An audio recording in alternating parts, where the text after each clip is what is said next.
And we are live. It's Reality Alert. I'm Max Geyser, still working on that theme song, and we are live with Garrett Josemans-Krause. There you go. Yes, It's a I mouthful. left the hyphenate out by mistake in the thumbnail. I'll have to fix that. I'm sorry, Whatever. Garrett. It's all good. We're still getting used to it. We haven't like Yeah. officially changed our names yet either. It's just Okay. one of those paperwork things we're behind the eight ball on. I saw the hyphenate in your LinkedIn name, but not your Instagram name, so I went based on verification. Yeah, I don't think Yes. either of us have really like pushed it too hard. We're doing it, and it was more of a conversation about the kids and all that. So we're still ain't there yet. So we're taking our time with it. I like it. It looks good. It looks good. But So how have you been since your Love Is Blind season many moons ago now? way better since the show came out. I mean, it was chaos when it came out, just because I mean I've received a lot more hate than I expected, and in surprising ways. And so it was actually pretty tough for me, and I didn't stop working. Luckily, Taylor was the smart one, and she took time off from work, and but she didn't get any hate either, so she was coasting. But for me, it was rough. But afterwards, yeah, I mean, then you put up with 2 months of hate, and then everything's better again. But so I'm not complaining. But we've been enjoying life, big and figuring it out. I mean, it's a brand new marriage. It's probably the hardest way ever to get married. So it gives you some insight into the cultures that do arranged marriages, where it's sudden. It's not arranged. Obviously, ours isn't arranged, but it's very sudden. And there's some similarities in like life adjustments that we had to go through. And we had the struggle of, she moved down to Fredericksburg with me while we were figuring things out, and then she didn't like Fredericksburg as a small town, and I'm like, all right, so what are we going to do here? And we spent time in San Diego, and I'm like, I don't know that I can do San Diego right away. Like, I need some time to adjust. So we're like, well, let's do DC for now, and we'll figure it out as we go. And so we're in that stage right now. We bought a house in DC. Loving it out there right now. It's an adjustment for me because it's city life and very chaotic. I mean, I got sirens going up and down my street every night. So it's a nice reprieve from all that here in San Diego. But yeah, it's been living in the city too is really nice. I mean, we walk everywhere. I ride my bike to the gym. Yeah. It's still close touching distance to my family. So yeah, life's been good. Life's been good. That's good. You're finding compromise. You're making it work. You're Relationship things. yeah. You don't do that though, do you? You don't compromise at all. No, no, no, no, no, no. My way or the highway. That's it. That's That's it. it. That's Uh, but it's so interesting to hear that you received hate because you were so off my radar for your season of so little to complain about you and Taylor. I mean, I guess there was some conflict, but I felt that you guys went through it like so well, and you two seemed to work through things together. And there was so much other drama on your season, with Tyler and Nick and Hannah, Mercer and Ramses, for people to be focusing on. It just blows my mind that people were even thinking about you, to be honest. yeah. So And I'm sorry for anybody on your season that had to deal with it, no matter what the yeah, conflict was, because people should just be worrying about themselves. It's yeah. really insane. Yeah, well, I mean, at the end of the day, it's like, I think the best way someone put it one time is like, it's sports for like reality TV fans. It's, you got your teams and you're rooting them for them, and then you're throwing hate on the ones that you don't want to win, and so it's all fair, I guess. You sign up for it. Yeah, but don't go after people's families and stuff like that. Like, let's. That's yeah, that's people do take it too far, but I guess there's a strange but loud minority that does that. But the majority of people, and you meet someone out and they're just stoked to see you and stop you for pictures and this and that. So it's the online culture that we're living in these days. You know how it is. It's Yeah. people can say whatever they want to say. Yeah, I feel like whenever I go into the real world, I'm like, the real world is so different than the online world. I always have to remind myself. Whenever I go outside, I'm like, oh yeah, this is reality. This is what's Yes, yeah, yeah. happening. Yeah. We're civil out here, yeah, Yes. for the most People, part. we can get along sometimes. Sometimes, yeah. So how are you? So especially as someone who's been on Love Is Blind, what are you thinking about this season so far, season 9? Well, I tell you, I'm not a fan of reality TV in general, so that's probably like I probably shouldn't say that, but I've never watched the show before I went on it, and then afterwards, like I was like, sweetheart, I don't want to watch. Like I'm sorry, but because we get invited to reunions and meetings, things like that, you get asked. And so I don't want to be an interview for Netflix. And they're like, what do you think? I'm like, I don't know. I don't watch it, so I do my homework. I watched last season. And then this season, we knew we had some events coming up. So I obviously agreed to watch it. And so we've been watching it. And man, I'll tell you what, luckily the kind of PTSD has gone away. So it's more enjoyable, and I can kind of like sit back with my popcorn and like boo. But before, I was so sensitive to it all. I was like, man, I was like, oh, they're just all, trying their best. But now I've got a bit more of like a more grounded picture of it all. But it's hard to watch, man. This season has been it's been tough. Like Taylor here, we were sitting there watching, and like a couple will come on and be like, and she just starts laughing. I'm like, come on, man. Like, some of it's just really hard to watch. And these folks are, you feel bad because a lot of these folks aren't ready for marriage. They aren't ready for a relationship. They're still figuring it out. And they're bearing it all on screen for everyone to poke at. And it's like, it's a tough watch for sure. But, you got to have fun with it too. And I think most people understand. And we've met a lot of the folks from previous seasons, and they understand and they get it afterwards, but boy, that's why people love it too. That's why people love it. People just being themselves, and sometimes that's not the best either. The drama is great. This season, they're very drunk. I don't remember your season, people slurring their words as much. You guys weren't pounding it down. We felt as much, that right? way about last season too. Like, we were like, man, these Minnesotans, man, they can drink, they can put them back, but they could handle themselves better than Denver. Yeah. Denver, boy, oh boy, they're letting them rip, and I don't get it. That's the thing that I don't get. Why? Like, because I went through this, right? I worked all day long. I would work 10-hour days, and then we'd film right afterwards. So I'd get up at like 5:36. I'd hit the ground running. We'd be working till about like 5 o'clock in the afternoon. Camera crew would already be in before I'm done working, and they're filming. And you're filming till like 10 or 11 at night. And then you go to bed and you wake up, do it all over again. I don't have time to drink. And if I did, I sure as hell wouldn't. I mean, because you're not sleeping anyways, because typically once the cameras turn off, you sit with your person in bed and you guys talk and you catch up. And how do you feel about this? How are you doing? And they're long conversations. So you're getting 5 hours sleep a night as it is. Throw alcohol on top of that, boy, you're supposed to be making a really tough decision. The biggest decision of your life, is the way we put it. And you're going to add alcohol to that? I don't get it. I've never understood. But, I mean, teach their own, I guess. Yeah, I feel like it's a lot of self-sabotage. Like, you cannot be making clear decisions in these relationships if you're wasted. Like, there's no way. You're making the biggest decision of your life. You're probably the only time you'll ever be on national television. And you have one chance for, like, the mass public to, like, form an opinion of you. And you're like, you know what? I want them to see me drunk. I want them to see me at my worst. It's like, what are we doing here, folks? Let's make some better decisions. I know sometimes when people go to places with high altitude, they don't realize that, like, you get drunk easier. And so they live there. Yeah, but they live there. I'm like, is it because they spent too long in Mexico and then they went back and they didn't realize it? But I'm like, maybe. No, they should be adapted to it. I just don't understand. Yeah, the alcohol reacclimated them into Cabo beers or whatever. Yeah, I don't know. Yeah. Where did they go? It was Baja. Yeah, right. Taylor was jealous. It looked good too. It looked nice. Where did you guys go? Cabo. She'd been, so she was like, oh, okay. She's like, I've already been, we talked about a bar down the street.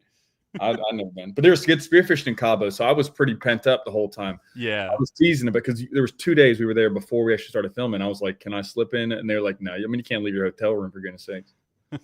We tried. Wait, were you allowed to spend time together before you started filming, or were you separated? Yeah, that's what I thought. I saw her in the pods, right? So we did the meet, and then it was 4 whole days before I saw her again. It was 2 days in LA and then 2 days in Cabo. And towards the middle, like early afternoon of that 4th day, she's in a golf cart in front of me and I'm a golf cart behind her. So I can see her hair and her dress and we're going. And then boom, first time you connect, it's on camera. And it was like, yeah, it's you're like pent up 4 days of like, holy shit, I haven't seen this person that I just saw for 20 minutes or 10 minutes or whatever it is.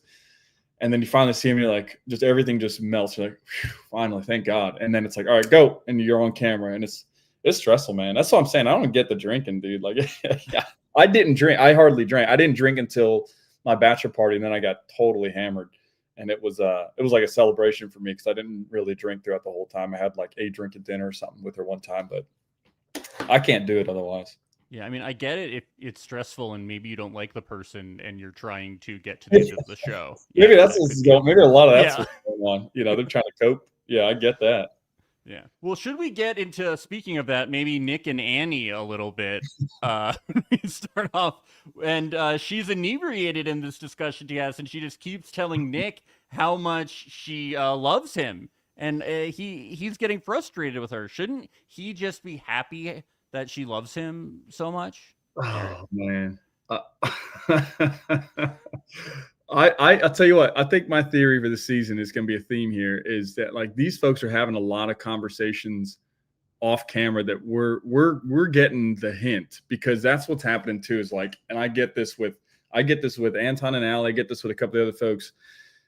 They're having conversations off camera that like when we see them on camera, they're trying not to say what they want to say. And that's the feeling I get with this one here. I don't think Taylor agrees with that though. She thinks I think with this one, her take, which I agree with on as well, is Annie's just got some insecurities about the relationship. And I've been there, when you feel like you're all in and you're not sure this other person's in, it's a scary feeling. So I think that's what's coming out. And she had a lot of words to say it, but goodness sakes, that was a tough one. That was a tough watch. Yeah, she's right. He's not all in, Yeah. He's- Yeah, I mean, she sensed it. She sensed it for sure. But yeah. I don't know.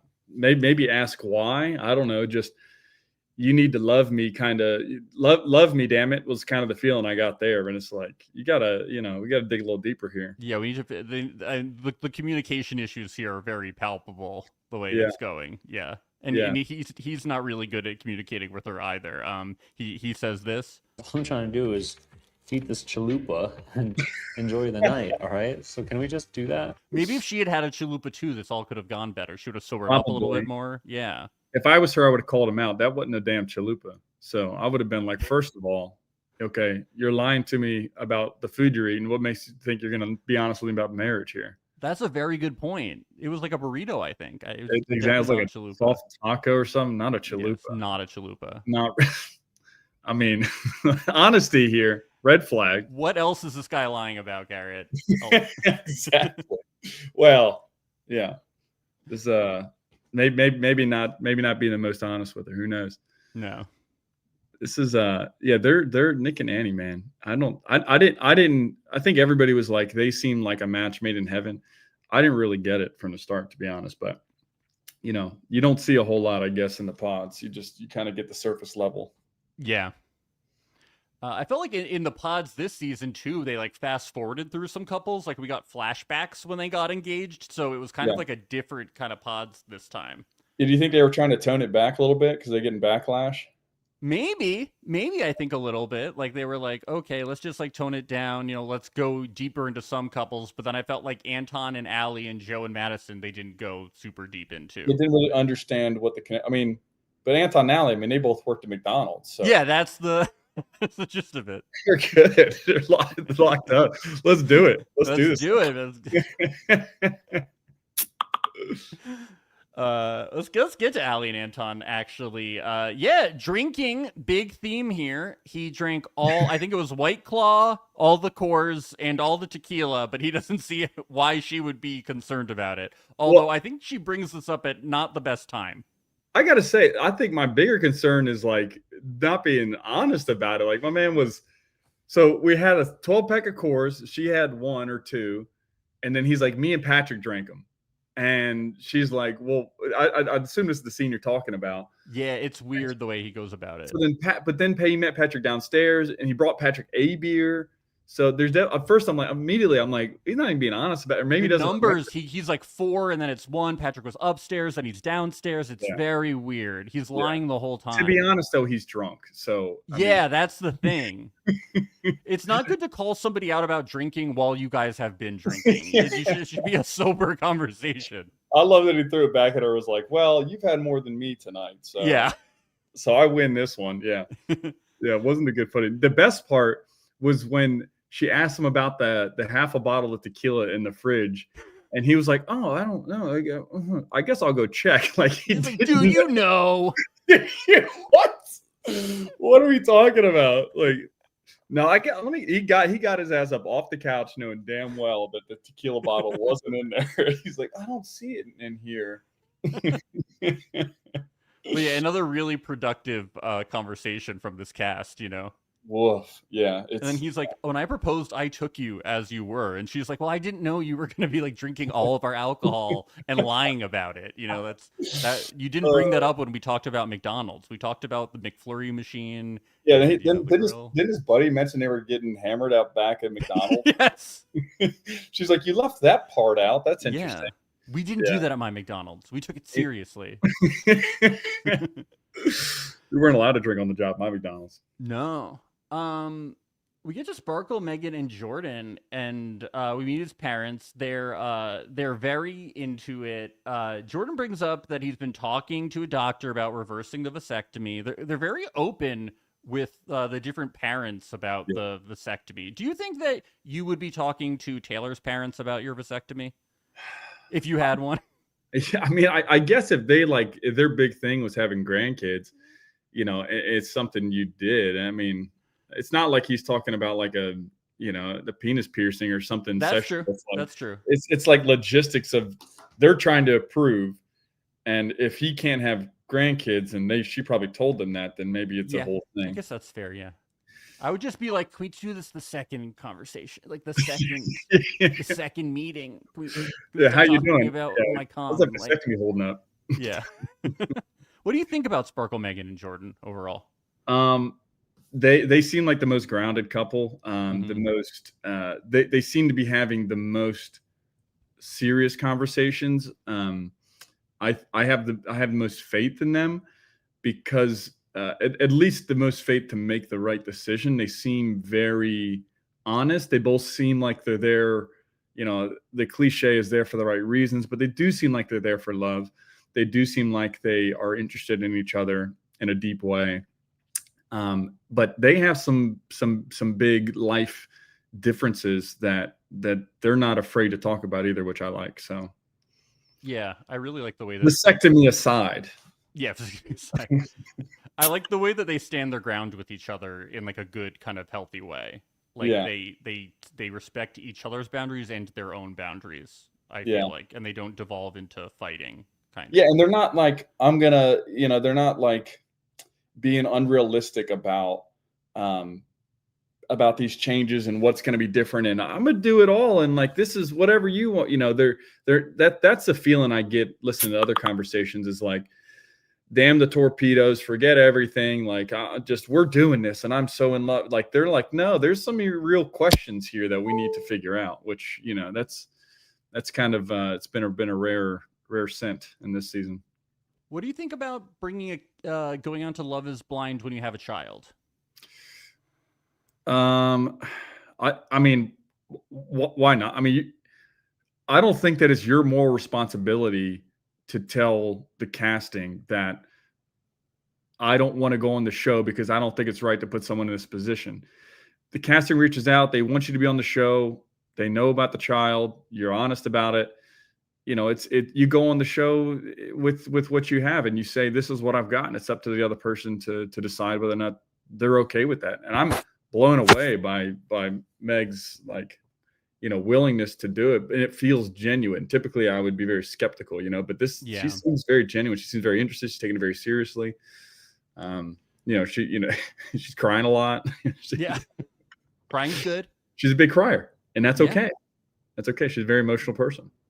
I do like how he's really trying to present to her to be like, I want to be very present, and when you have a kid, you have to slow down, and this is going to be a fast adjustment. It's not like when you get pregnant and you have a child and you kind of slowly start to accept what is happening. It's like you are going to have a kid now.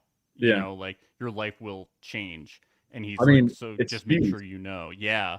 It's good on him for because as a partner, you're I want to make sure you're thinking about these things because I don't want to get into this and you've not thought about it and you're like, whoa, this is different. Because he's like, I go to work, I go to the gym, I take care of my kid, and I go to sleep, and I want to chill. And it's like that's very different from the life she's living already. So he wants to make sure she's sure, and I guess he's just not hearing the right things. And I am sympathetic to her for like wanting it and then also needing to wrap her head around it. Oh at yeah, like the same yeah. time, because Well, that's the problem with this is you don't have the time to like fully live it. It'd be easier for her, and maybe this is what they do. Maybe they decide at the altar or beforehand, like, hey, we're gonna go and just date because she needs time to like see if this life is really what she wants because it's different than what she's worked for. I mean, if I was, I don't know what kind of money she has, but it sounds like she chills. She's good. She's going yeah. asking for a couple days. She's coming here, going there. If that's your life, you're not gonna you can't give this to him because that's not his life. So you're gonna have to move over to his side of things. I mean, I don't know, unless they're having conversations about her supporting him, but I don't think he'd even want that as a man. So it sounds like because he said that earlier, but Yeah. that's a tough one. I'm glad he's pushing her. Let's get to every couple. I'm like, ooh. Let's get to KB and Edmund. Oh boy.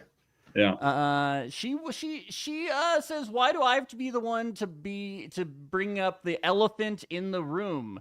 And he just kind of claims that he was making a joke the other night when he brought up the whole perfect thing. And she retells the story in a very long way about how he was being passive aggressive and about how she wanted him to help her with these outfits and he wouldn't help her, and that's the one thing that she needs. And she kind of reams him out in this very long fashion. You should have just told him she'd let him, touch her feet if he goes and does it. I mean, he would have, I don't understand. That seems it seems like that fixes all of their issues. They look so happy when they're doing foot stuff. Yeah, it's the intimacy that I'm looking for, Edmund. Yeah, that's what brings them. That's the only time I've ever seen them really look happy. That's the silver bullet here. Why are we arguing about getting cowboy hats? It's like, tell him to pick up some foot lotion while you're there. He might go do it. I don't know. Even roller skating is like kind of feet involved. Like everything is kind of, ties to the feet, That's sensing a pattern here, Yeah, I feel bad for both of them, if I'm being honest. Like Edmund is a sweetheart and we adore him. He's like, he's but I don't think he quite gets it, the relationship thing, and he's got to do some stuff for her. And I don't know that he's gonna get it. And she's trying to like hammer it home. Like, I need you to do these things. I need you to help out. I need you to be supportive. And he's like, I'm going to be late. I can't do that, Yeah. Which I get from like I've got maybe a bit of, on the spectrum. So I understand that. I'm very, wait a minute, I can't be late. You can't do that. It'd ruin his whole day.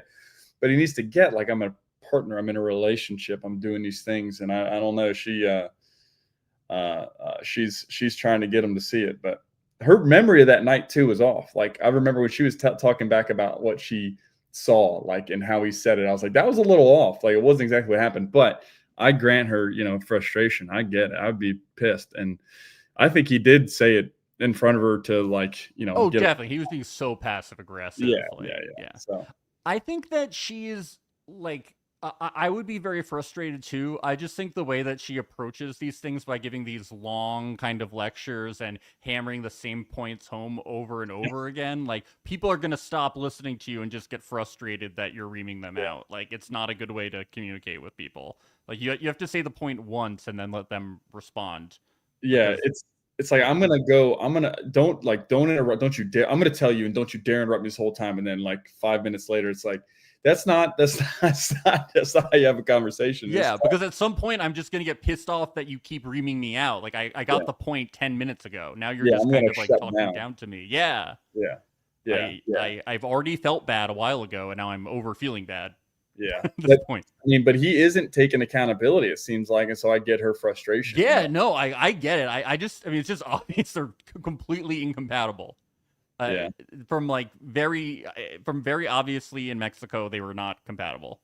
Yeah, I think Calabria is used to like a different kind of man. She's talking about him like defending her and like and he's like, I'm just gonna walk away. Like we're just gonna walk away. She's like trying to get him to say it, like just say you. And he's like, no, that's not me. I'm not gonna do that. But then also he compares himself to other people in a weird way. Like I don't know. It's all kind of strange. I think Edmund has a lot of self-work to do. But yeah, KB's not used to that kind of person, and they're still gunning it out, and all power to them. But it definitely, I think it's obvious to the viewer and to them that it ain't gonna work. It's doomed. Yeah. Yeah. Madison and Joe, another one that's obviously doomed to the viewer, at least. There's a few things that happen here. First of all, they're about to meet the family, and she's getting like hot and bothered that Joe is nervous about her family. She's like, emotions are so hot. She's like, I want to get up on you. I want to get up. Oh my God. Yeah. Well, they got a relationship built around sex, it sounds like. Yeah, it's all physical. And it's nothing like meeting the parents after you've already told the girl that you want to get her pregnant. Yes. And that whole thing, I'm like, that's a lie, Madison. He doesn't actually want to get you pregnant. He's love bombing you. It's not She's like, true. You do? Yeah. It's like, no. He probably has a vasectomy that he's lying about if anything's happening here. Then her family gifts them a bottle of champagne. And all I'm thinking is, don't you guys on these shows drink champagne like every 5 seconds? Yeah. On like all of the dates? I mean, I guess when you don't know the person at all, all she's told him is maybe he likes to drink. Maybe she told him about that night and wherever Baja, and they were like, "Oh, he must like to drink. That's fine." Yeah, it's very thoughtful and nice, but I just thought it was funny. I'd be so sick of champagne at this point because on all of the dates, all you get, they give you champagne, and I'm like, "Oh my God, the bottle." They get the man a pillow and some condoms or something. Yeah. So we learn, they ask him what he's scared of, and he talks about how he was in a relationship for 5 years, he was engaged, and he got all of the invites, and then he bailed.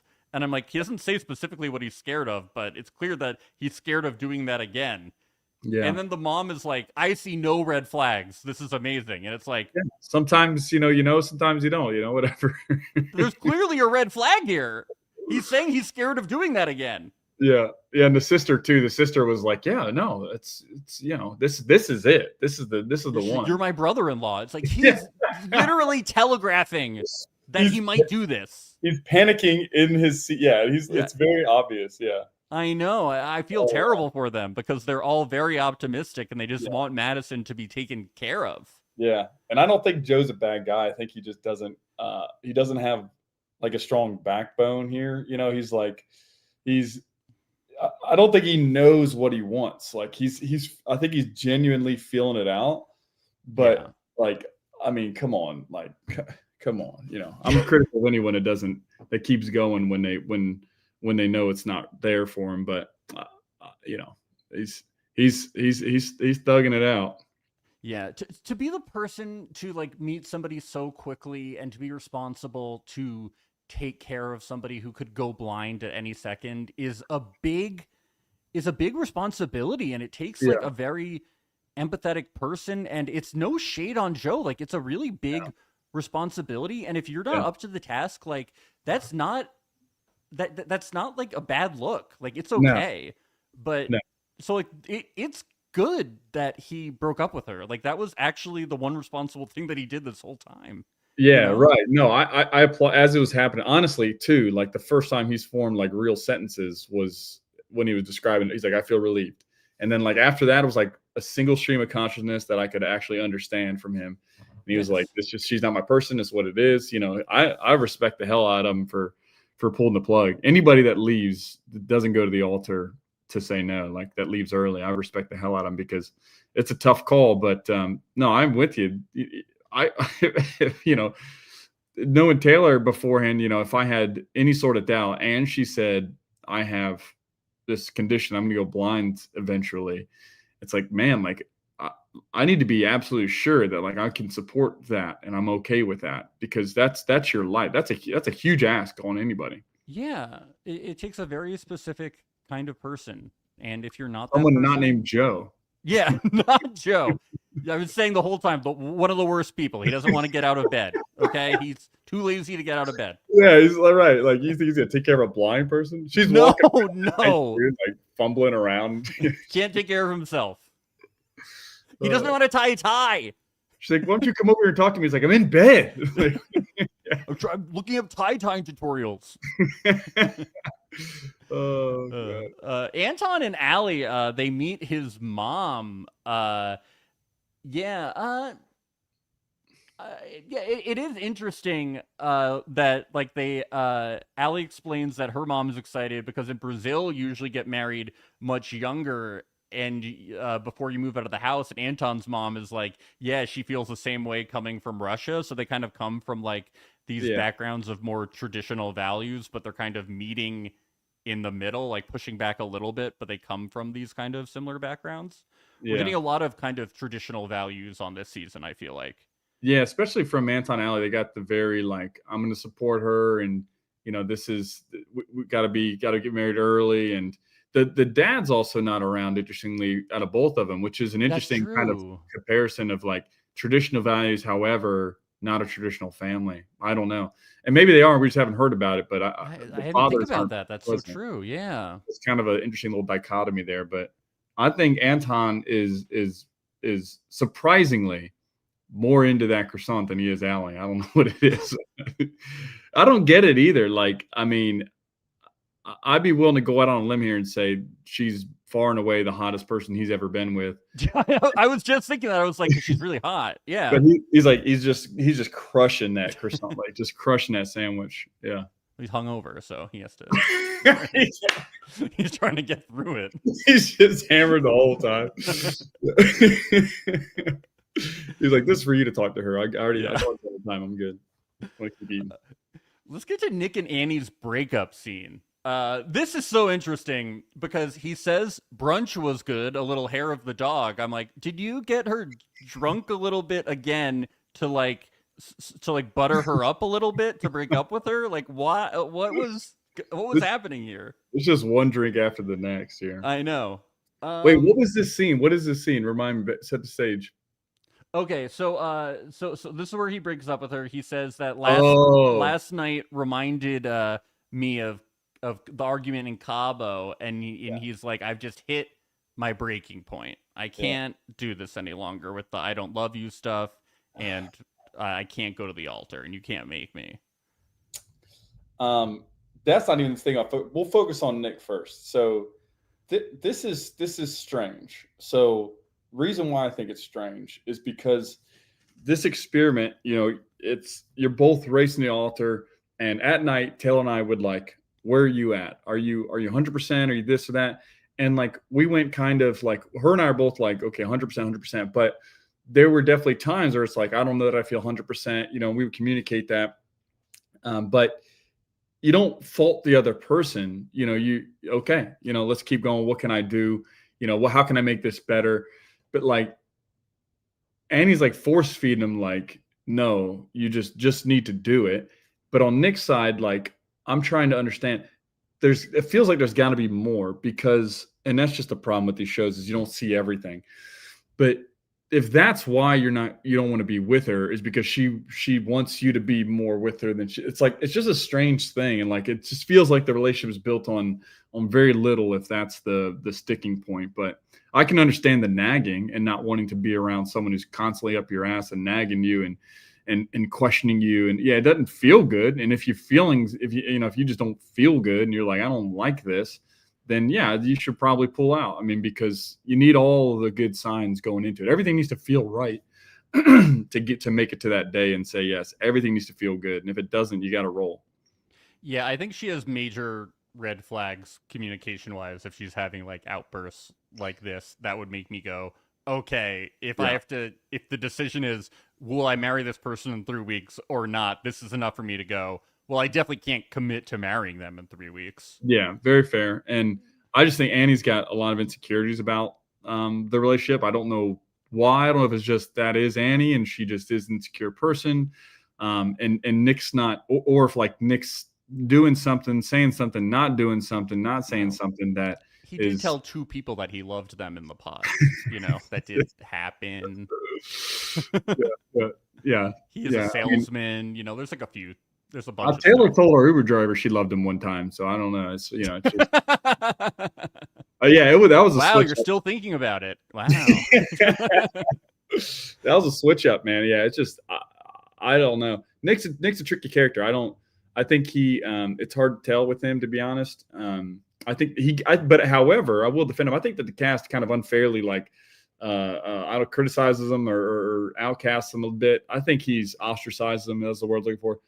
A lot of people getting on him, and I don't know that he deserves it, but you don't see everything. I think he's misunderstood.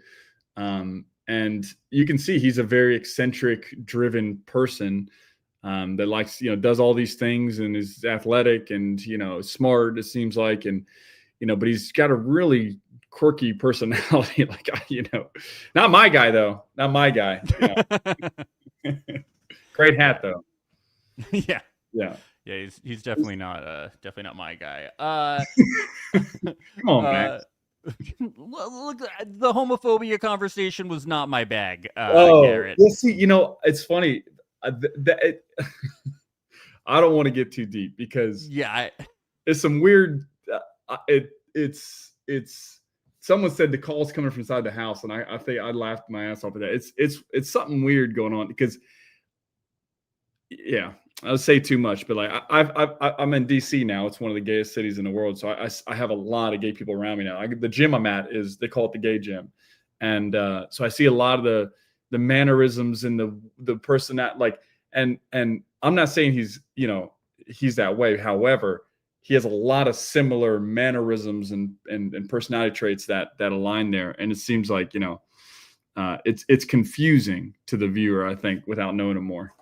Yeah, that is definitely an astute point. I would agree with that. Annie, I really liked when Annie says this during their argument. Let yourself be happy. You're Nick fucking Amato. Like, you do everything. You're Nick fucking Amato. You can do anything. I love it. You can even marry me. You can even marry me. See, this is the thing. First of all, I'm gonna back up my praise for Nick. He does seem like he's a well-rounded, put-together guy, and she's calling it out, and I think she loves that about him. She loves, like, this man is all that in a bag of chips. Like, he is the Bond.com on CD-ROM. So she wants to be with him, but he's telling her he doesn't want to be with you. You can't force someone to love you, to marry you. It's like, freaking marry me. But he's Nick fucking Amato. He can do anything. Oh God! He has a racing sim that he built. Yeah, he can fucking marry Annie. Let's sail through this together. I'll move to the mountain. Fuck it. Come on, dude. This is a hard watch because he's like I'm done, and she's like, no, you're not done. You're in this. It's like, bro, come on now. If someone doesn't want to be with me, I'm like, well, okay, fuck you.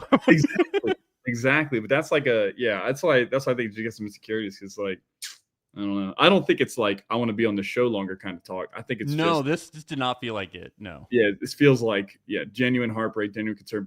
But whoever she was texting, I mean, she still felt like there was a 90% chance, there 10% chance they made it to the altar. So, I think she's probably texting her mom. Yeah, I did see that. Yeah, we right. paused and we're like, "What's this text say?" What did it say? It said. The wedding is 90% sure not going to the wedding or something like that. So it's still a chance. In the mid conversation, he's like, "I'm breaking up with you." She's like, "So we're down to 10% now." Like, the live math on that was crazy. That's amazing. Did you and Taylor start doing like numbers and science shit with it, like running tests and stuff? No, but when you get to Sparkle and Jordan's conversation about the house. Oh, the numerology? I got something special for you. So I'm very excited. We'll pocket that for now. Oh my God, quantum style. Okay, I'm excited. This is a Reality Alert exclusive. Okay, we get to the marriage license. I feel like we don't see the marriage license stuff a lot. How far ahead did you guys do the marriage license? How far ahead did you do it? It's usually like a day or two before. Like, you have your last week in the house, you got your big date. It could have been after the big date, but I think they show the big date last. Mm-hmm. But usually it's like, and sometimes, like, it depends. Like, Taylor and I did it pretty early. We wanted to tie up like the prenup thing first. Yeah, you got a prenup that wasn't shown on the show, and then I don't know why they choose to show certain things. Yeah. If it doesn't fit the narrative, that's the thing you got to pay attention to with the show. Is like, if they're showing something, it's either for just pure entertainment value, or it's part of the narrative. Like folks talk about so much that if you chose to show things in a weird way, nobody would understand why these people broke up. So the directors or the producer at the end, they really cherry pick certain scenes to try to make sure there's a strung along like narrative that makes sense to the viewer. So when you see all along, like Anton, after the reveal, what does he do? He walks back to his thing and immediately is pouring champagne. And they made sure to show that because the rest of the story, right? And like they show him taking shots, like it's that kind of thing. Like it's got to make sense. So if it was a money conversation, like if Meg and Jordan had money issues all along, like they were genuinely, she was worried about his money or whatever, then they probably would have showed their prenup. But I guarantee you they got one. Yeah. And I think it was just too reasonable that you guys got a prenup. They had to throw some kind of like, we had to be kind of sure that there had to be some kind of risk that you guys might not get married, even though it was pretty certain that you were. Yeah. Yeah. But this one, this one prenup scene, you're talking about, it was Kate, Calabria and Edmund, right? Yeah. It was just that he kind of didn't know how to read or something. Yeah. Yeah. No, it was country county. It was funny. He got country and county wrong. Oh, that's right. I forgot about that. She was just like, you can't. So you weren't born in this country? Yeah. Yeah. She was like, oh. Yeah. She's ready. That's the thing. It feels like Claire's like ready to find something. She's on him. She's on his ass. And I get it. I mean, I'm not. I know. She's like, I got to find something wrong here. She's like, I got to get out of this. Because he's not his guy. It's not the right guy for her. Because I feel like in every scene she's like looking directly into the camera and being like, this is what really happened off camera. She's like, just so you guys know, he's gaslighting me and you. Hey, respect though. Respect. Yeah, I know. Because a lot of times, and right or wrong, partners will protect their partners on camera.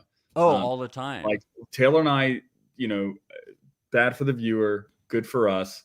We did not have any hard conversations for the first time on camera, except for the text one, because they got lucky with that one with the timing. But for the most part, people try to protect each other, and when you make a pact, like we're not gonna, like Taylor's like, do not bring up anything on camera that you haven't already told. I'm like, that's fine, that's fair, because you don't know how you're gonna react, and the camera there makes it builds things up more, and you may react out of character a little bit and less relaxed because you're like, you motherfucker, you bringing this up on camera. So I respect KB for like bringing it back and being like, we're not having all, because you could tell they're having conversations off camera and he's acting a certain way off camera. And she's like, like, I don't want this to be what people see, because it'd be confusing for the viewer if she didn't and she just looks angry all the time. We'd be like, man, KB's just a bitch, she's gonna be the villain. Yeah. So respect. Let's get to the dress and the tux fittings. These things are always so boring. Thank God Joe was there. Wait, hold on. You said when you showed up to the reunion and you had your glow up that you had a penchant for fashion, or a passing penchant for fashion. You said something. Let me tell you, a latent interest. Oh, a latent interest. I like the penchant shout out you got there. Listen, if we tried on tuxes in suits, I'd be all about it. We did not. You didn't? It was false? Dude, no. They took a few measurements. I already have my measurements. They did a few confirming measurements, and then you look at some fabrics and you try some pants on to test size. And then at the end of the day, they set a book down in front of you in like a catalog, a Sears catalog, and they go through and like, I'll do this one. But these folks are trying stuff on. Homeboy had like a little velvet and he tried it on. They had options. So maybe they learned from it, because I think I did bitch a little bit. I would too. It's all last minute too. So you don't even know if you get your stuff in time. Tyler's shoes were like 2 sizes too small and his feet were messed up. Yeah. I mean, they were trying stuff on, respect that. But the girls get to try on dresses. They have very few options, but they do get to try on dresses. And I think Allie's dress, in fact, looks a lot like Taylor's from last season. They for Love's Blend Brazil, they made them all like custom dresses, like based on like who they were and what they thought about them. I didn't want to hear it, man. I had requests. I want this, and they're like, well, here's a Sears catalog instead. I'm like, all right, cool. Yeah, got it. I'm currently engaged. I'm gonna do something fucking nuts. I'm like, because Love is Blind, it's so boring. I'm like, you're gonna go Jordan. You're gonna get some color. I want some color. Yeah, I'm gonna be Willy Wonka as fuck. It's gonna be nuts. looking like what's the name for Dumb and Dumber, the orange. They're kind of, everybody's like, wow, I can't believe Nick did that to Annie. Does getting on one knee not mean anything to you? Does mean nothing to you, Oh, is that, yeah. Sally. Don't do the voice. Don't do the voice. Oh my god. Anton, stop drinking. Where's my tequila? Yeah. Come on. I mean, people like when they're like, when I said I do, I said that shit and I meant it. Like, you know, it's like you hadn't seen each other. Like, guys, this is this. Luckily, I had a partner who's very realistic about this. We're like, if this isn't right, like, if you want to leave, please leave. Like, I don't like, and I want to like, I want the freedom for me to say no. Like, this isn't. I didn't like. What are we doing? It's a reality TV show where they constrain the timelines. If it doesn't work for you, there's the door. You know, that's what it is. Yeah. So. How was Nick Lachey during this time? Was Nick with you? It was Nick, right? Yeah, we had Lachey. Yeah. Look, Nick is a great guy. I finally got to talk to him at the reunion. I've talked to him since. But during filming, you get like the only interaction you get with him is on camera. We're sitting in there, we're chilling. Same thing with Vanessa. They come in, the cameras are already rolling. You get your little back and forth. They exit scene. You never see him again. That's so sad. You know, yeah, I'm saying I was felt because finally I got to chat with him a little bit at the reunion, and he was fun to talk to. It was fun chatting with him. Yeah, that's so different than Perfect Match, because the Perfect Match cast says that he's more like around. And they kind of actually get to interact with him a little bit, probably because that's more like vacation. Oh yeah, Nick. I haven't seen it. I keep mixing. Taylor will laugh at me because I like mix it up with Love Island, and she's like, "It's not Love Island." I'm like, "Okay, whatever. I don't know."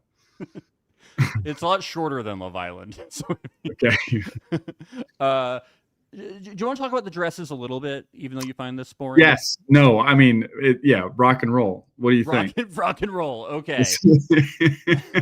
Well, I want to talk about a little bit of the family is there. Allie's mom, this is interesting. That's the best part. Yeah, she says this isn't too crazy because she met her husband over the internet and she talked to him over the phone for 3 years. I love when this happens. Yeah, you know, it reminds me of Shake and Deep D's families who were like, this isn't that novel for us because we come from a culture of arranged marriages. Yeah, Indian culture, right? Yeah. Yeah, it's interesting. I don't know what her whole story is. I'm just curious. I'm like, what is this one? Because she doesn't. I don't know. This is why I'm gonna sound like an idiot, but I was like, she doesn't. My stereotype, I guess, of a Brazilian, she doesn't look like a Brazilian, like Allie's mom. Yeah. So I'm like, was her dad Brazilian? Like, and she came. Like, I'm just confused. I don't know what. I'm curious. Like, I gotta know more. You know, it's interesting. I know. Yeah. Yeah. I know. Hopefully, she'll. Was he an alcoholic too? Like, what's? Yeah. What's her problem with alcohol? Come on, Anton's just trying to party. What's the Brazilian drink? It's a what's that Brazilian liquor? It's like Fernet? No. I don't know. We're not gonna get it. There's a specific type of liquor that's in Brazil. I forget what it is. I could look it up, but Joe, they asked him how he's doing. Half of me is elated, half of me wants to jump out the window. He's really like, I love how like going to this, he like really gets in touch with what is happening. He really starts to be honest. Like it really hits him. With him. Yeah. He's like, wow, if I go through with this, like I could screw over someone else's life. Yeah. It's really good. Yeah. No, I love this. I love this about Joe. He's being real finally. Yeah. And maybe, I don't even think he's like not being. He's. I don't think that he's like deeply thinking about this. Like I was, and other folks are taking it very seriously. You know, there are folks on the show, even on ours, that are going out at night and partying when they're not filming or doing what, like they're just it's just a party. And I think that's what Joe was doing. He was chilling. He was just partying, just having a good time. Just, you know, telling girls you want to get them pregnant and just having a good old time. And it's like, he's like, they're getting his tux, and he's like, that's right, we're doing this. Like, what neither one is he's like, the wedding's in 3 weeks. Like, what? You don't know. He has to be on reality TV, baby. You know, maybe he still does want to get her pregnant. He just doesn't want to marry her. You know, two things can still be true. And that's okay too. That's okay too. All right. So Allie's first dress. She says that she loves it, but I didn't know if it was Allie's dress, and it looks a little off-white. Not Do you remember for this? Allie. What? It's not Allie. Yeah, that's what I thought. The second one, I thought it was nice. It was much more her.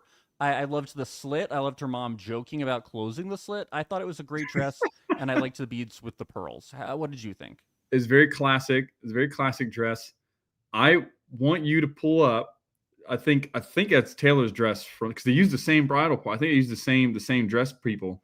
I think it's the same dress. All right, Taylor dress. Love is blind. Taylor Hastings. Taylor Hastings. Yeah. Oh yeah, There was some drama around my Taylor's dress. That people didn't like it. She cut it too short. She tried to make an elopement dress or something like that. No, that's messed up.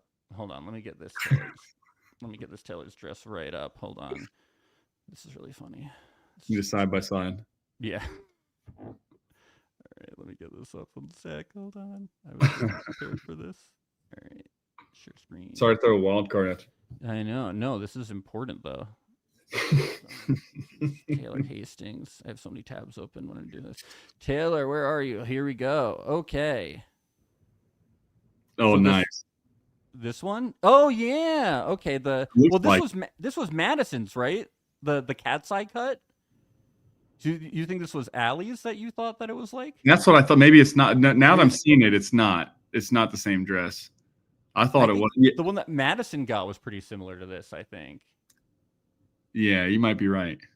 Look at the picture here. Looks different. There's this picture you got from people looks different than the picture right below it from people, doesn't it? Is that not the same dress? Oh, yeah. You're right. Yeah. Why is that different? What? Oh, she got married. They got married again. That was her second dress. Oh, I see. Yeah. Interesting. Yeah, you're right. Not the same dress.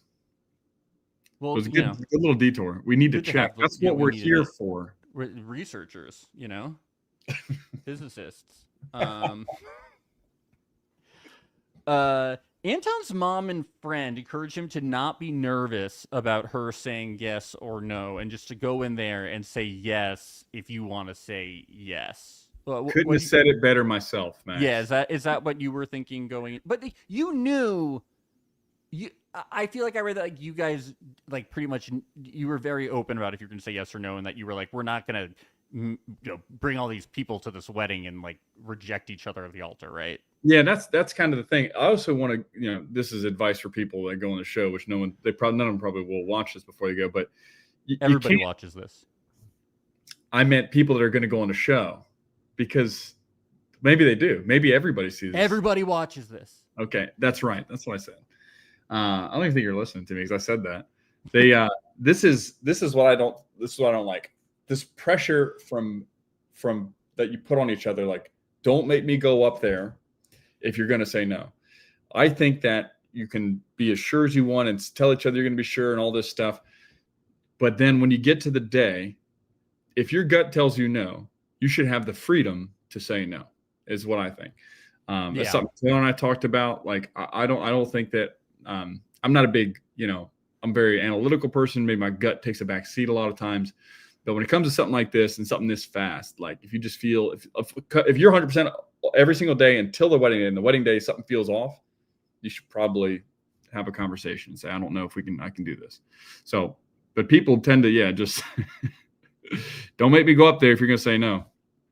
Yeah, I agree with you. Yeah, if you get to the altar and you are like, oh my God, I thought I was going to say yes and I'm going to say no. And even if you have to say no. I mean, I would want to be rejected rather than somebody marry me and then we have to like get divorced, or I'm 100%. That's like more humiliating. Yeah. All of Love is Blind fandom is going to hate you, but you got to make the call. Yeah. On Love is Blind UK, I mean, we had two guys that said yes and then asked for a divorce 6 months later, about 2 weeks apart. So, yeah, I heard about that. Yeah, I didn't see it, but I saw we had dinner with I saw that with the couple that got married, Meg and Kieran. Yeah. And he told me a little bit about that. And I was like, man, this is just it sounds fishy, that's for sure. It sounds fishy as hell, but it's just not. I would much rather be rejected. And I interviewed both those women, and they were like, "Yeah, I would have just rather had them say no than go through this whole process, because the marriage was never good." Getting married and having to get divorced or no, like it's just all just chaos. It's just don't let me do that. No.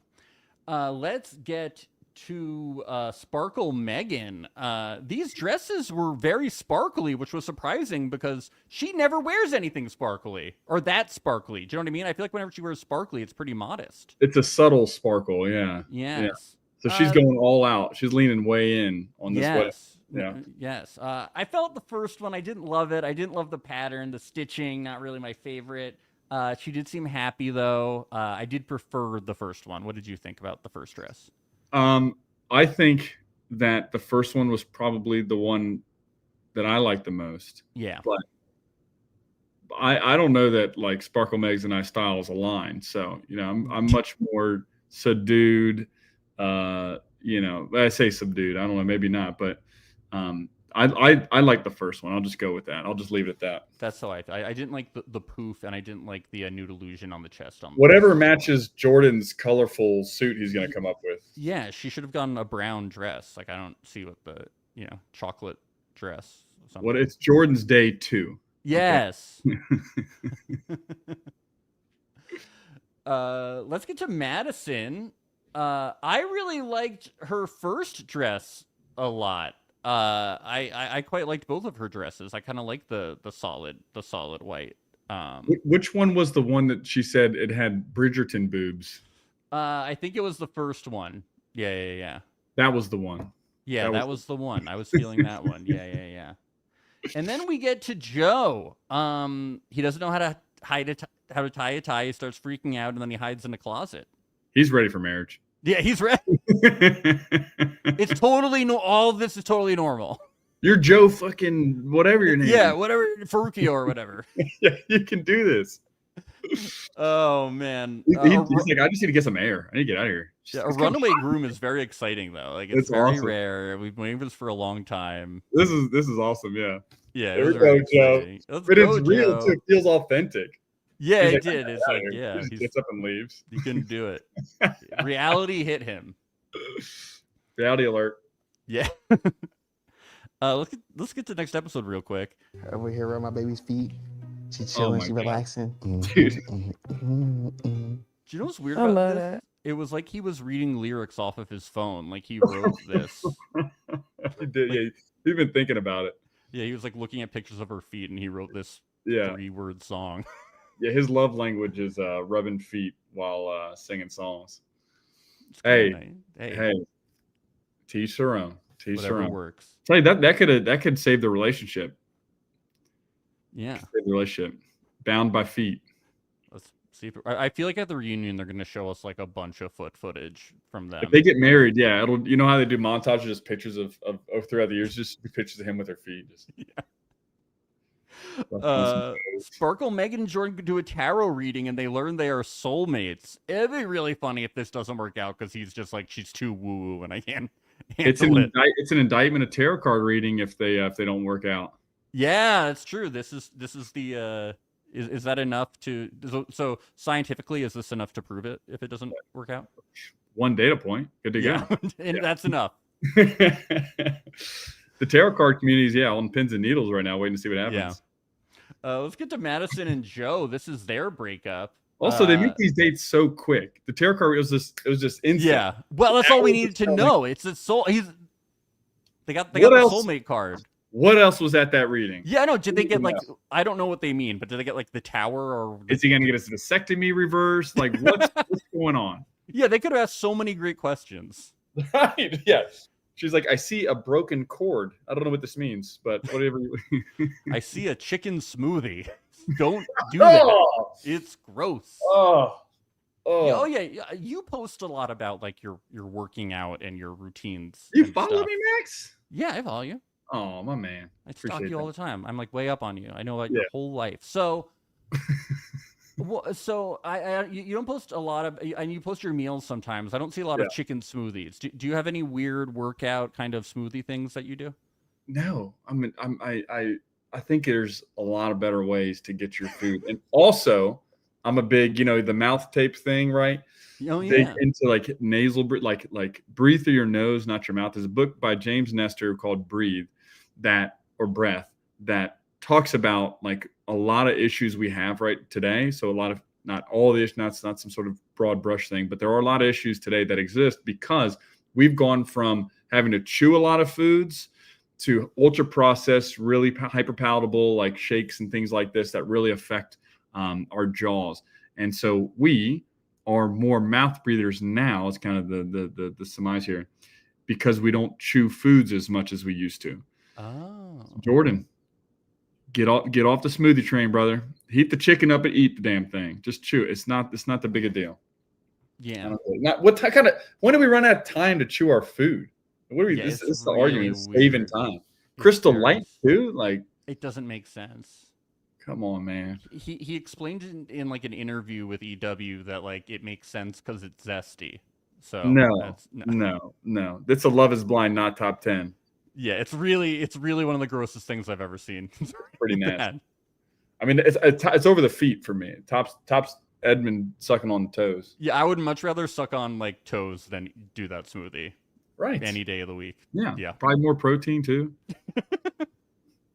So we get the Joe and Madison breakup. Yeah, we talked about this a little bit, but yeah, I thought he handled it well in the way that he was just like, "You're not my person. It's not going to work." And even though she tried to demand more answers from him, it was good that he didn't, because you don't need more answers than that. That's the thing. Yeah, that's a good point. Like, people always want to know more. Like, what is it? It's like, what if it's really bad? Like, well, you want to hear that? You want him to divulge that on camera? Like, I don't know. It's weird. So, but no, I mean, I get it though. You want to know why. I also understand the line of questioning. Like, tell me more. Like, what's wrong with me? What's my problem? That's where people's brains go and this sort of thing happens. But I mean, was it not written all over the wall here? I mean, Yeah. Is Joe like the hottest dude you've ever been with or something? And you're trying to hold on to him? Like, he don't want to be with you. It's all you need to say. That's all you need to say. It wasn't some big event. You need to go fix this or that. It's not that there's something wrong with you. It's that you guys aren't compatible. He might just not like you, and it doesn't mean that there's something wrong with you. And honestly, like, Joe was kind of an asshole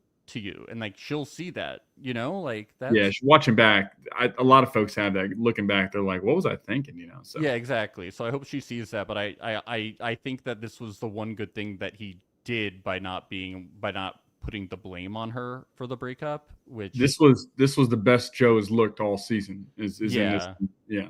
He's very direct. He's like, "This is it. This is how I feel. I can't go through this if I feel this way." And and she also had a nice moment at the end. She's like, "Even though I'm very angry with you, like I appreciate you being on with me throughout this journey, and I'm happy it was you and all that." So that was a nice moment. That was a nice moment.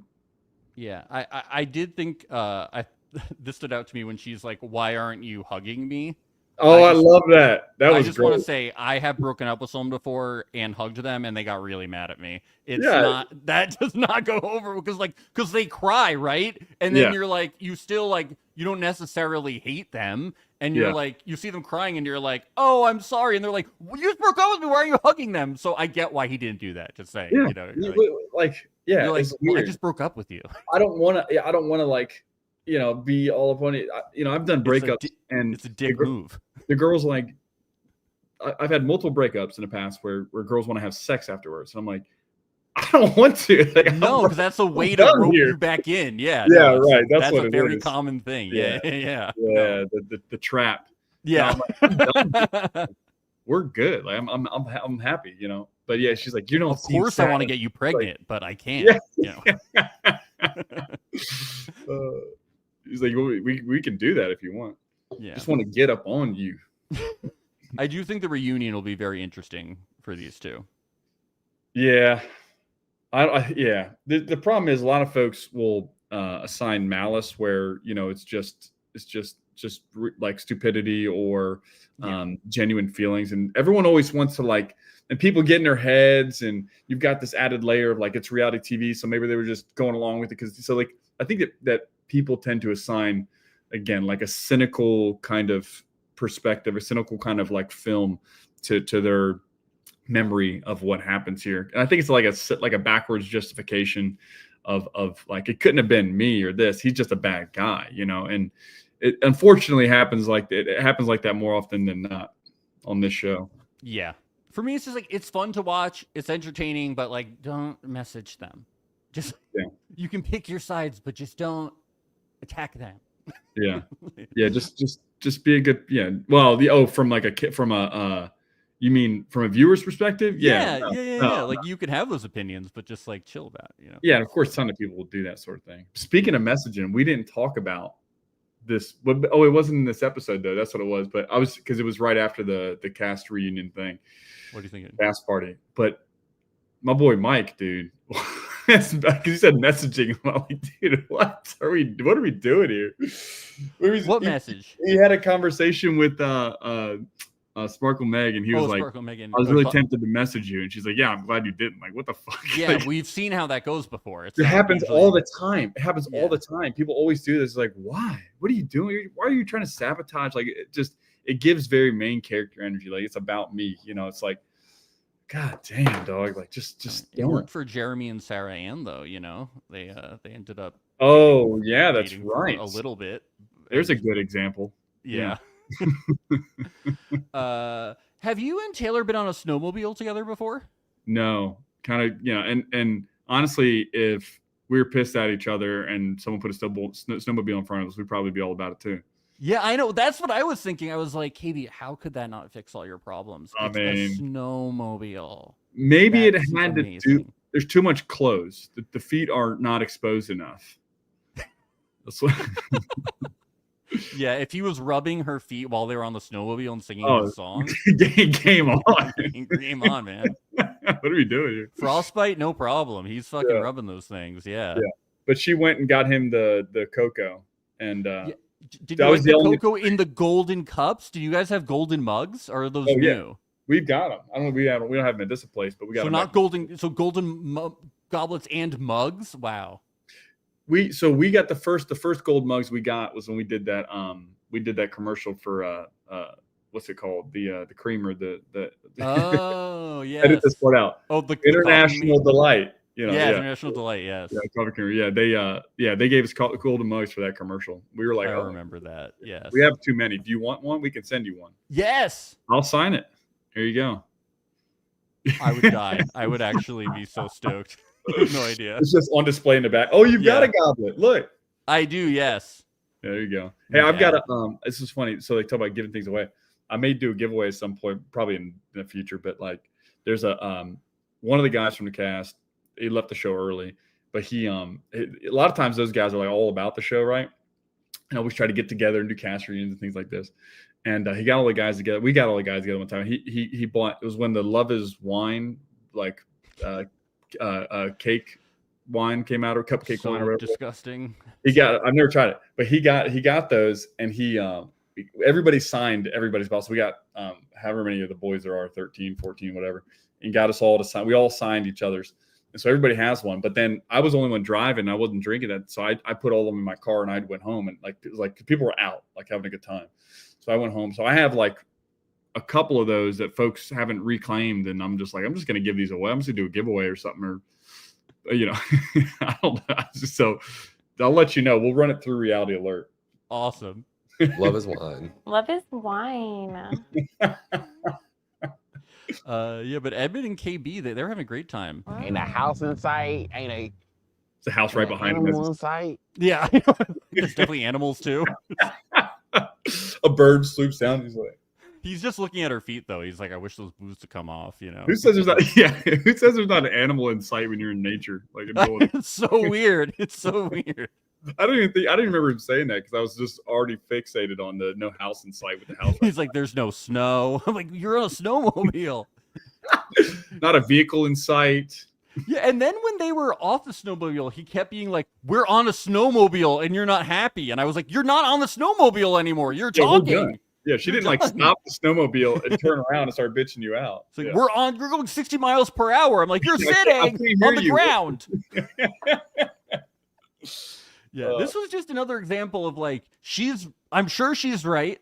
I'm sure everything he did is true, but she said her point and then went on for 20 minutes. Like, you have to stop. Yeah. She goes on and she doesn't want him to cut her off. And then the moment he starts talking, she cuts him off. And yeah, it's hard to watch. It's all hard to watch. I don't, I feel bad even taking a side and I'm not going to because I feel bad for both of them because I just don't think Ed gets it. Like he doesn't understand. It's not that he's a bad guy. Like she goes inside, she's like, I'm gonna go get some hot chocolate. He's like, all right, yeah, go get it. All right. She comes out, she brings hot chocolate for both of them. Like these are all things the man should be doing, you know, in a relationship. And maybe I'm just too traditional, but you know, she's bringing hot chocolate out, and you can tell she's already pissed. She's like, thanks for helping out. And he's like, what? And then she comes down. He's like, she's like, thanks for helping me down. And like, it's just all, I'm like, oh, the whole time I'm just cringing, like, God dang it, Edmund. Like, dude. And this is going to find out, this is after he was already being a dick to her in the car on the way there. It's like, brother. Yeah, it's like she wants a certain guy that he's not. He would probably do better with somebody who's more like understanding of the person that he is. Like he needs somebody that's just gonna like accept him for who he is. And I think there's people that will just like love this kind of like oddball person that he is. Like I really think there's someone for everyone. High energy, yeah. Yeah. But he's not going to be the man that is like carrying you up the steps and getting you coffee and, you know, fighting guys guys in bars. That's not his bag, and that's okay. But I think KB knows that, and she's struggling with like that's what she wants, and that's not what this is. And you know, you can't beat that into him. No, exactly. That's where you feel bad because you're like, oh, as she's like hammering him, understandably. You're like, oh, come on. Like this poor guy, he doesn't get it. Like he doesn't hate him. I wish she would just stop like halfway through. Yeah. You know, then I would be more okay with it. I'd be like, get it out of your system, but like halfway through. Like, but understand that like these folks are sleep deprived. Oh yeah, I get that too. Yeah. So it's like, it's understandable too. You know, she calls him a bitch. I was like, oh no, KB. All right, KB, let's stop. Time out. Wait, she said something about a degree. She's like, you should get a degree in like pissing off KB or something. I was like, you were a degree in like in cutting KB off. Yes. Yeah.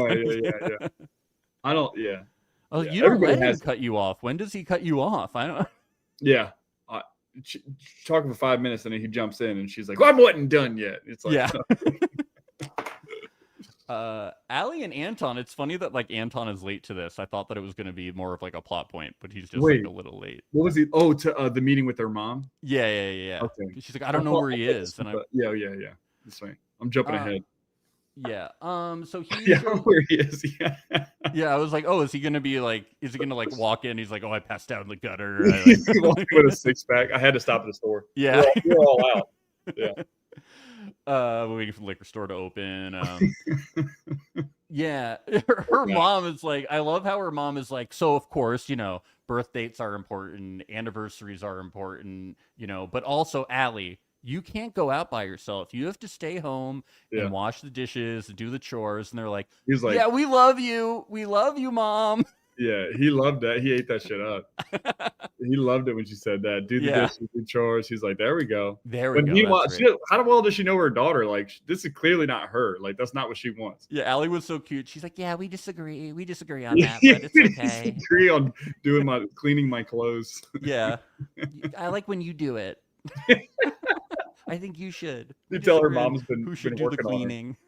Her mom's been working on her for years to yeah. Like, do things. Anton's all about it, though. Yeah, I think this is a good point. You know, Anton is, and we don't know what's going to happen here, obviously, but I don't feel good about it based on the preview. But it's Anton wants a traditional marriage. It sounds like we don't get a whole lot from him, unfortunately. That's kind of my gripe with Anton. Is like he's not communicating what he wants and needs and what his issues are. It's just him defending his, you know, he wants her to clean up, but like it's got to be deeper than that, right? Like I think he wants a more traditional marriage where the wife is at home taking care of things while he's off working his butt off and doing real estate investment and all these things. And he wants someone at home that's taking care of things. And maybe she has a career too. Maybe that's fine too. But she wants to be taken care of. And that's just not, I don't know. Maybe he says that's what he wants. I'm a little confused. I'm just confused because they don't talk a whole lot. We don't go a whole lot from him. Yeah. I with both of them, it's a little confused. We just know that like they both want to get married. She has some concerns about him because of the drinking, but she wants to go forward. She doesn't like Denver. I don't know, but him, it's even more mysterious. Yeah, but they're not even showing him being all like cuddly and cute and in love. Like I don't feel love from them either. It just, and that just could be editing, but no, there's no chemistry. It doesn't feel like it. It just, we're both hot and let's, yeah, this is so sweet. I don't get it. Yeah. They talk to the parents and they're like, they say the right things, but there doesn't seem like there's any follow up with each other. It's not cute. I'm watching chemistry. Yeah, it's a good point. No, it's very chill. They're like chill around each other. Yeah, it's this not is cool. tense, but yeah, this is cool. The sex is probably fun. Yeah, but we could be married. Yeah. Let's get to the hat store. We go to Kimo Sabe. I got a little hat today. Nice. Yeah, I brought my hat. That's awesome. In honor of Jordan. All right, I'm gonna join you. Hang on, let's get. Oh, okay, guys. I'm wearing a black cowboy hat. Garrett is grabbing a hat. This is very exciting. There we go. I ain't got no Kimo Sabe hat, but we got oh my God, we both have black hats. Putting on black hats today. Ooh, bad boys. That looks like Edmund's hat a little bit. He had the one with the drawstring. Right? Yeah. Okay. It's for the snowmobile when it goes real fast, so don't blow up. We'll have to light these on fire later. Just like why did they light his hat on fire? I think that's like a cool thing to do. I don't know what Kemosabe is, but Taylor knew right away. She was like, "Oh, of course it's Kemosabe." I have no idea. But... Oh, okay. Yeah. So, yeah, they're trying to figure out the house thing. I like when he's like, "I think we'll know what the house is, and maybe I should be there when we pick out our house together." Yeah, maybe maybe I should see the house that we're gonna raise our kids in, and my son's gonna be in. Yeah. Yeah. So we get this numerology thing. She says if you add up all the numbers of her address, that tells you things about the house. So you said you had something prepared for this, dude. So the address that we live in Fredericks, in DC, the house that we bought, without knowing about what this is, we had to look it up. You add up the numbers of the street name for the street number of the house that you live on. Ours adds up to 13, which, if you remember from our season, was kind of like the whole, the people called like the invisible string theory or something like that. But it's like there's lots of little things that relate. And 13 was like everything. Like we got married on the 13th. My parents got married on the 13th. Taylor's parents got married on the 13th. There was a couple other things I can't remember because it's been so long now. But there was, I think it was like, there was something to do with the pods that were like 13. I got a 13 roses. There's so all these little things that were like 13. And there's even been weird stuff after that. That's like, whoa, this is crazy. But it was just funny. We're just sitting there and we're like, what is it? Let's add ours up. What is it? And it was 13. We're like, holy shit. That's actually crazy. Yeah. Yeah. That's weird. It's just dumb stuff like that. I'm not a woo-woo person, but it is funny. I don't know. You kind of sound like it. Seems like you believe in the numerology. It's fun to point at it. Yeah, I know. It is.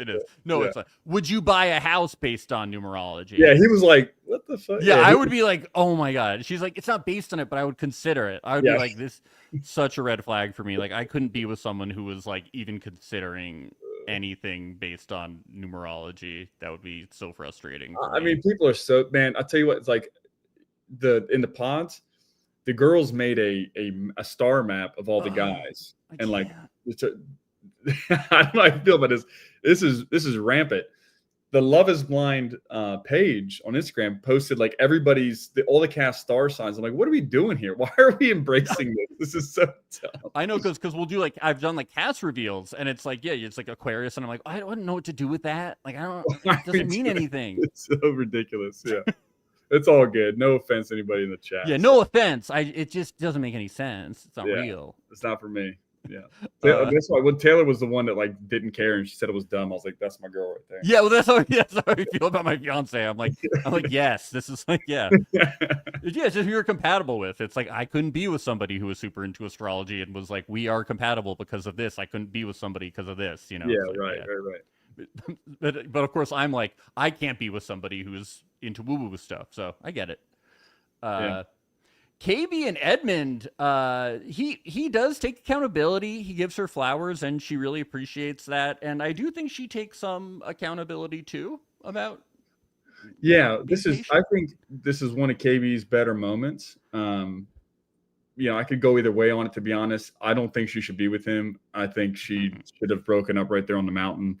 I'm not going to judge her for sticking it out. But at the same time, like I'm like, KB, what are we doing here, girlfriend? Like, what's going on? I mean, I'm glad that Edmund came in and he gave her hope, and but they are very close to the wedding, so it's kind of like maybe let's just go to the end to the finish line here.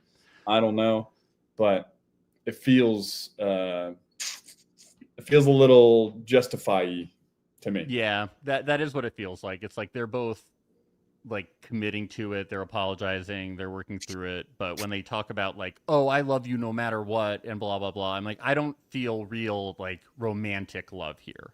I'm not feeling marriage vibes, even relationship vibes. No, friendship maybe, and let's get to the altar vibes. But I mean, I can see Edmund thinking it's right and wanting it to work. I think KB knows that this ain't it, and she's toughing it out. And I'm not gonna falter, but same time, like I'd like to see a little bit of backbone. But yeah.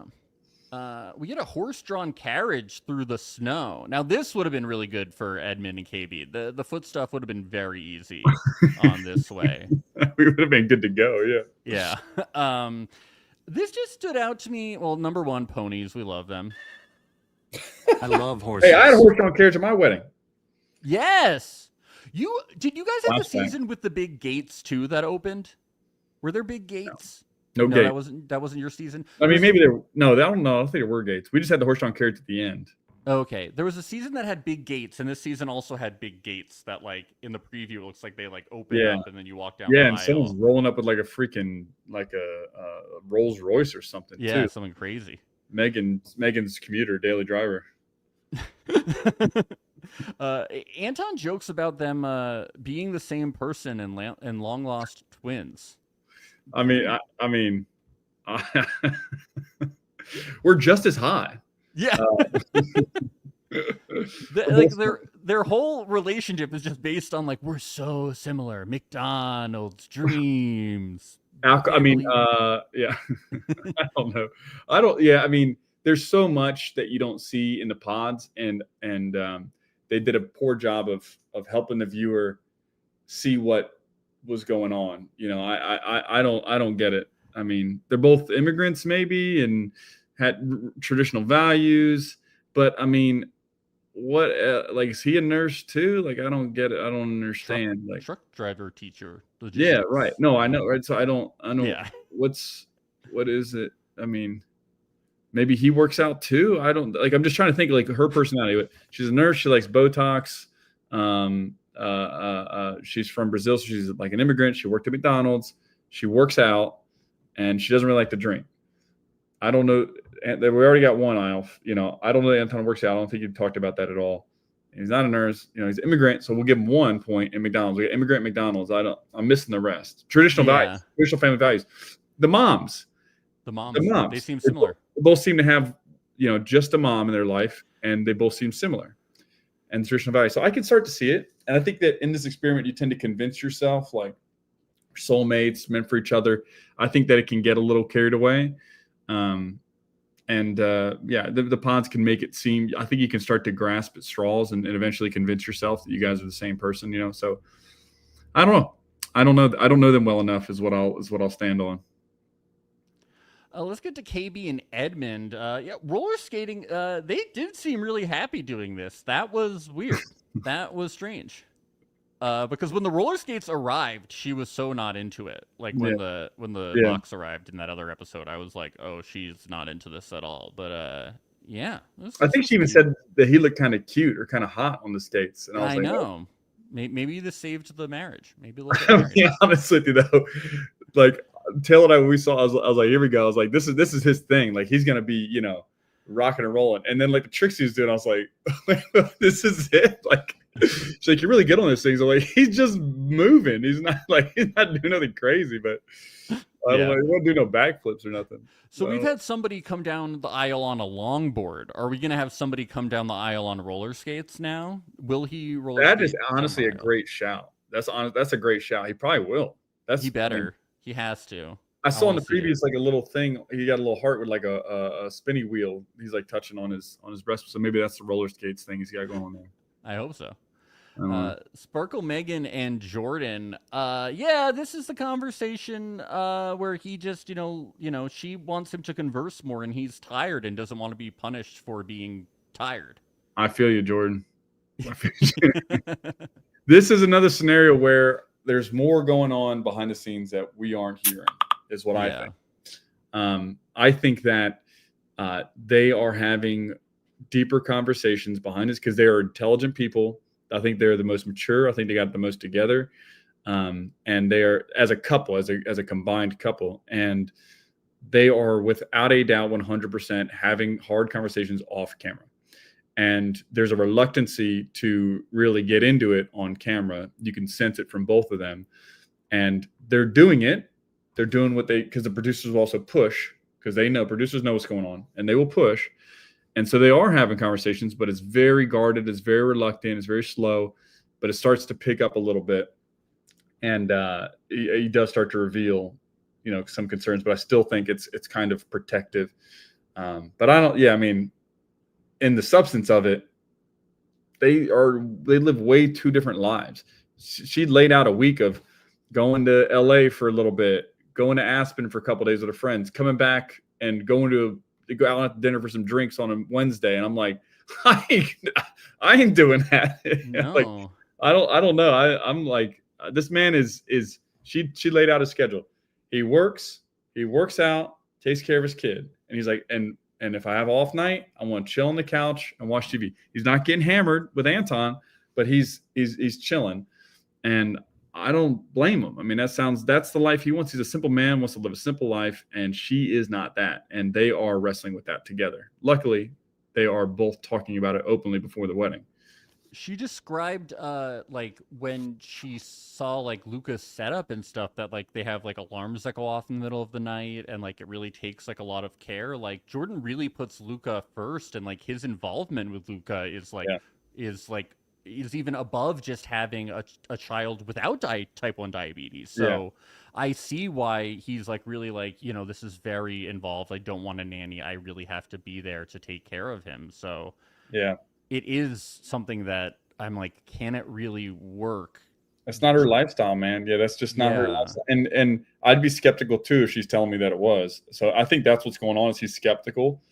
And understandably, bravo. I mean, Dad of the Year award for like putting Luca first, because he could just get carried away. I mean, I've heard of people on other shows talking about, they've got kids and they're willing to, change how that looks to go and get married. And he's not. He's like, I'm this is what I am. This is what I do.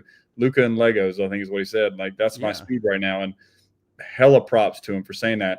And props to Megan too. I don't want to leave her out. I think that she is thinking about it. And I think he's making sure she's thinking about it. And she could tell she's been thinking about it, but she also doesn't want to look a certain way. I'm sure she'll want to look selfish or whatever, but it's okay. That's okay it's okay to say, I'm not ready for this. Luca is not just a normal 5-year-old kid. He's got the alarm bells, like you said, and this and that, and he's hooked up to wires or whatever. I'm not really sure what the situation is, but it sounds like it's a lot more than just a 5-year-old kid that goes away with mom on the weekends or whatever. She's going to have to take an active role in his life, and it's going to affect the marriage, and it's something she needs to think about. So I'm glad they're one of talking those situations where I'm like, I do think it's too fast to jump into a marriage, pretty much based on the parameters of the situation. I wouldn't be surprised if they either said no at the altar or said no before and said, let's slow down and think about this more. Taylor and I almost did it several times, and we don't have any baggage, and we're like, let's think about this. Yeah, it reminds me of like the Joe and Madison thing a bit, of like, if you can't, it's like, Joe, like, we don't blame you if you think that the situation is too much. And same thing with Megan. It's like, if you need to take more time to consider if jumping into this situation to take care of Luca is too much, that's not a bad reflection of you. It's just not your lifestyle. Yeah. And so maybe just take some time. But I appreciate the way that they're communicating about it. Yeah. Yeah, I think they're doing a great job. I mean, they're giving us more than a lot of other couples are this season, from like a let's figure it out kind of perspective. And no shade to anybody else. I think KB's doing her best. And maybe that's it. I think Allie's trying, but Edmund's rubbing those feet. you know? Well, that's right. I mean, go see a tarot card reader about it all. I don't know what, I mean, it sucks that they're not giving us a whole lot on camera, as I'm like these later stage relationships aren't really hammering out the problems. And it's, as a viewer who gives a shit about marriage, gives a shit about the relationship more than like the drama of the show, I'm like, you're not giving me anything here. I'm just tuning in and firing up the popcorn, Yeah. Well, Garrett, thank you so much for joining us today on Reality Alert. This has been so awesome. I'm so glad we were able to get you on finally. Do you have anything else you'd like to say today, or promote anything, or plug yourself? Reality Alert, baby. Yeah, let's plug Reality Alert. Yeah. No, I enjoy your show a lot. So I was telling you before, but this is like, I enjoy the approach to it. It's not too serious. We're kind of goofing off. Everybody, if any of the casts watching this and they felt, did them wrong, you can always message me. I understand. I've been on the other side of it. Not trying to hold anybody's feet to the fire. I think y'all, everyone's it takes a lot of courage to go on that show and to put yourself out there. So respect everybody else that's watching this. If you're hammering folks in their DMs, stop. It's not helping anybody. But yeah, this has been cool. I appreciate it a lot. I think that you are a funny, good guy, and that's why I wanted to, give this opportunity. So I appreciate you inviting me on, and I'm happy to be here. Of course. Thank you so much, Garrett. And luckily our listeners are mostly sane, so they'll be nice to the cast. We like them a lot. And for everybody else, before we sign off, make sure to catch me and fiance Maria on patreon.com/realityalert on Tuesday as we break down all the social media coming out of Love is Blind. Starts at only $5 a month, and we do have free trials. And I'll be back on Wednesday recapping the Love is Blind finale. Woo! So come on Wednesday. And Thursday, the Marriage at First Sight is coming to Peacock, and recaps start on Friday. So we'll see you guys then. All right. Thanks again, Garrett. Bye, guys. Bye, y'all.